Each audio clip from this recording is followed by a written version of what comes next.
You can download any number of books that you want. Let's say you're taking a long trip and you don't want... I knew a Dutch publisher who went to the Frankfurt Book Fair and dislocated his shoulder because the weight of the books that he was carrying was so heavy that he got nerve damage from it. Now that same man can take that same number of books in something no bigger than this as he goes to the various book fairs and tries to see what's new and what's not new. These e-books, as they're called, there's tremendous controversy about them for a number of reasons. One has to do with pricing, one has to do with the rights, and another has to do with something that the music industry is very familiar with, corresponds to that, and that is intellectual property. It's gotten to the point now where, just as with music downloads from the internet, books can be illegally downloaded, and the copyright that the author has means nothing. So that if he sells a book at a bookstore or in a normal way, he will get some percentage of the profits. But as we found out from bootleg CDs in Asia and around the world, artists no longer are able to control the rights to their work. They are distributed in a way that deprives them of revenue. It's not so bad for music, partly because a big musical act can fill an arena. It's much harder for somebody like John Updike to fill Madison Square Garden with 20,000 people coming to hear him read. That's why I'm so impressed by the size of this audience, I have to say. It's an unusual turnout. When I do a bookstore reading in New York of one of my own books, maybe 30 people come, maybe 20. Most of them are my friends. My wife doesn't come.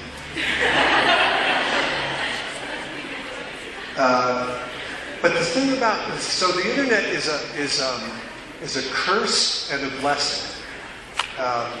Because once something is there, it's there forever.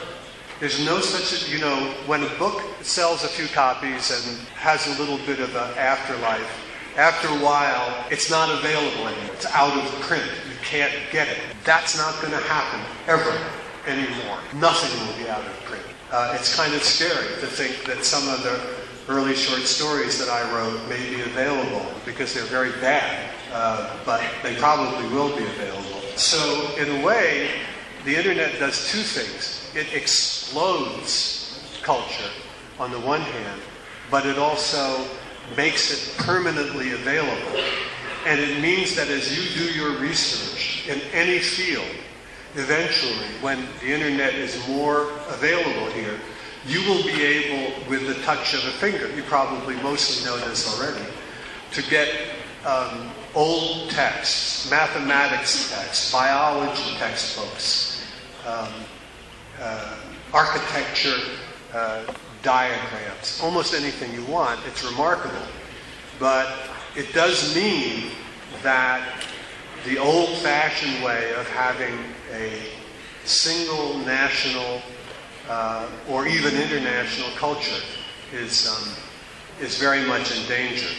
The very same thing goes for nonfiction in America, some of the same commercial pressures. If I look at that same bestseller list, I saw perhaps one or two books that had high literary merit. Most of them had to do with political scandals, financial advice especially, or inspirational texts, how to be a better person, how to improve your work life, how to be a success. So what I'm saying to you is a sort of mixture of news from across the ocean. I think probably if you haven't begun to experience some of these trends so far, you will soon, again because of the internet. I can't emphasize how important it is to writing in the life of letters. The message that I would want to give you is that my sense of Georgia, since I've been here, is that you have a very strong national identity. You know who you are. You have a sense of history. You have a sense of history dating back for many more centuries than America does. In fact, yesterday in Kutaisi, one of the questioners criticized me for not having acquainted myself more fully with your life of literature and culture. And I have to say, I took it quite seriously, and I think he had a good point. And I think I probably, to some extent, represent the sort of old mentality of American arrogance in that partly because of my work and partly because it was so new to me. I didn't have enough time to make myself familiar with your literary traditions. But I do think I can tell you sort of, it's as if we were maybe 10 years in advance of other literary cultures. It'll get to the point in America, in my opinion, and probably here, perhaps later, where the book itself is quaint, old-fashioned object, and that your children will probably read what they read on electronic devices. So that a book, as a book, I wish I had one here to hold it up, but didn't bring one with me. It will seem like an antique. People will still love them. They will still be bought and sold. They will still be valuable. They will still be important objects of culture, but they will be far more contained and far more special than they are now. You and I think, at least I think of them as being, that's where our text is. But that is in great danger. And the sort of metaphor that I like to use about the situation that we're in, it's as if the god of culture were a juggler, and he's thrown up into the air a great number of different objects. We don't know where they're going to land. We don't know how things are going to be. And I can tell you right now that American publishing, insofar as I've experienced it, is in chaos. We have layoffs, we have lower advances for books, we have desperate writers who used to be able to make a living from writing, who now have to take other kinds of jobs. And I think probably I won't live to see how it all settles out. But remember one thing.